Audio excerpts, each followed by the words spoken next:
اصل میں اس طرح ہوا کہ حضرت موسیٰ علیہ السلام کے دور میں کوئی شخص تھا جس کو کسی نے قتل کر دیا، اور لوگ ایک دوسرے پر الزام لگانے لگے۔ قریب تھا کہ کچھ قبیلوں میں جنگ ہو جاتی، تو کچھ لوگ اکٹھے ہو کر حضرت موسیٰ علیہ السلام کے پاس آئے اور آ کر کہنے لگے، اے اللہ کے نبی، ہمارے اس جھگڑے کا فیصلہ کیجیے اور ہمیں بتائیے کہ اس شخص کو کس نے قتل کیا ہے، کیونکہ کوئی شخص نہیں جانتا کہ اس شخص کو کس نے قتل کیا، لیکن ہر کوئی ایک دوسرے پر الزام لگا رہا ہے اور قریب ہے کہ ہمارے قبیلوں میں جنگ جاری ہو جائے۔ حضرت موسیٰ علیہ السلام نے جب اللہ تعالیٰ سے دعا کی کہ اللہ تعالیٰ اس قوم کے مسئلے کو کیسے حل کیا جائے، میری رہنمائی فرما، تو اللہ تعالیٰ نے ارشاد فرمایا تھا کہ آپ ایک بچیا کو ذبح کریں اور ذبح کر کے اس کا گوشت اس مردے کو لگائیں۔ یہ مردہ اللہ کے حکم سے خود اٹھ کے بیٹھے گا اور خود اپنی زبان سے بتائے گا کہ اس کو کس نے قتل کیا، اور اس طرح لوگ اس کی بات بھی مانیں گے۔ اگر موسیٰ علیہ السلام خود بتا دیتے تو ہو سکتا ہے کہ لوگوں کی دشمنی حضرت موسیٰ علیہ السلام کے ساتھ بڑھ جاتی، اور جس کا بتایا جاتا وہ نبی کی بات کو بھی نہ مانتا اور کہتا کہ یہ مجھ پر الزام لگا رہے ہیں،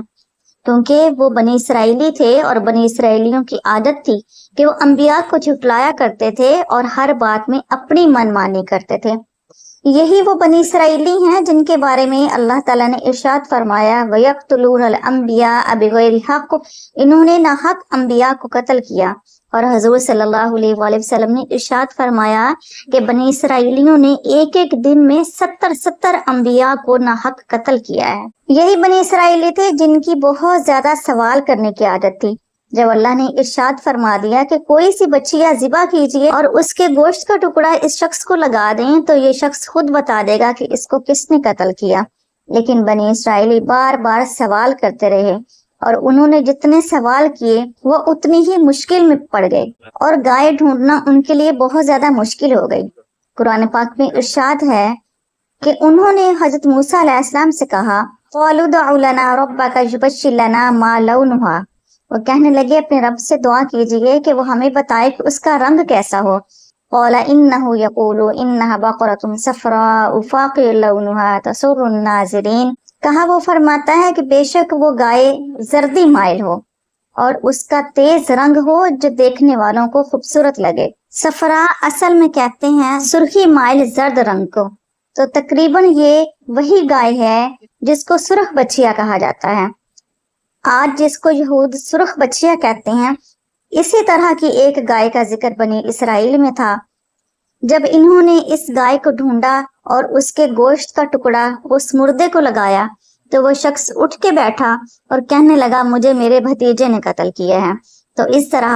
حضرت موسیٰ علیہ السلام کے دور میں بنی اسرائیلیوں کے ان دو قبیلوں کے درمیان اس بچیا کو ذبح کرنے کی وجہ سے جنگ نہ ہوئی اور ان کا یہ مسئلہ حل ہو گیا۔ یہود کی ایک کتاب ہے جس میں تورات کی تفسیر لکھی ہوئی ہے، جیسے ہمارے قرآن پاک کی تفاسیر ہیں، اس کا نام ہے تالمود۔ تالمود کے اندر علماء نے لکھا ہے کہ 10 ایسی ہی سرخ بچیاں پیدا ہوں گی اور ان کو ذبح کرنے سے ہمارے مسائل حل ہوں گے۔ وہ یہ سمجھتے ہیں کہ جیسے اس ایک بچیا کو ذبح کرنے کے بعد اس قتل کا مسئلہ حل ہو گیا ہے، اسی طرح آئندہ بھی جو بھی مسائل ہوں گے، ہم اسی طرح کی بچیا کو ذبح کیا کریں گے تو ہمارے آئندہ کے مسائل بھی حل ہوا کریں گے۔ مختلف موقعوں پر مختلف مسائل کو حل کرنے کے لیے یہود کے علماء نے اب تک 9 بچیا کو ذبح کیا ہے۔